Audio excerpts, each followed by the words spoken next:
Why do I have so many reloading books? This is a question somebody actually asked. Well, they all hold slightly different data.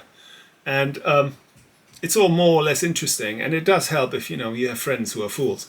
I have a friend of mine. He bought a 6.5 Schuler. A 6.5 Schuler. Let me read a passage here. Little reason exists for buying or building a rifle in 6.5 by 68. That's the Schuler today. They said that in the 1990s. He only just bought one.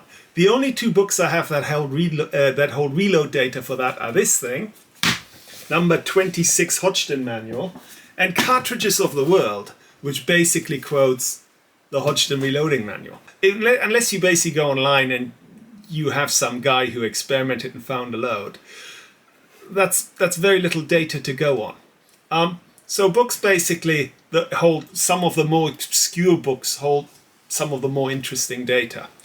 That doesn't automatically mean you can trust it. Let me show you something else that I have personally come across, which can lead the unexperienced loader into a sticky situation. This is the Berger book for the 260 Remington 140 grain.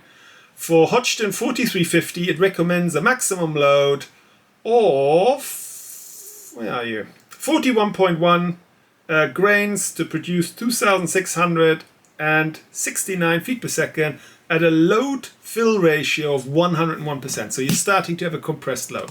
Well, the good old people from Lee over here, for the 260 Remington, for 42 grain bullets, so even heavier, they advocate for Hodgdon 4350, same powder, a maximum of 44.5 grains, and they haven't even marked it as compressed. And that comes to 2,735 feet per second. And I can tell you, and I shoot the 260. And my load is 43.2, I think. And I consider that downright dangerous. I have cratered primers. If I screw my moderator on, after 3 shots, because as the barrel heats up, it tightens down a bit. After 3 shots, I basically have to hammer my bolt open. So that's how hot my load is. And according to them, I can go a grain and a bit higher. It's madness. The point that I'm making is, whatever barrel they shot this out of and whatever brass they had or formed to get data for the 260, it differs. And different books have different data. And so if you're looking for something, I tend to like to find at least 2 or 3 sources before I load it. That's not always possible. If you find something, obsolete that you're trying to bring back to life, it can get a bit tricky and you have to find equivalency and what have you not. But that's basically what I have for you today. I hope that was interesting, and I'll see you next time. Bye-bye.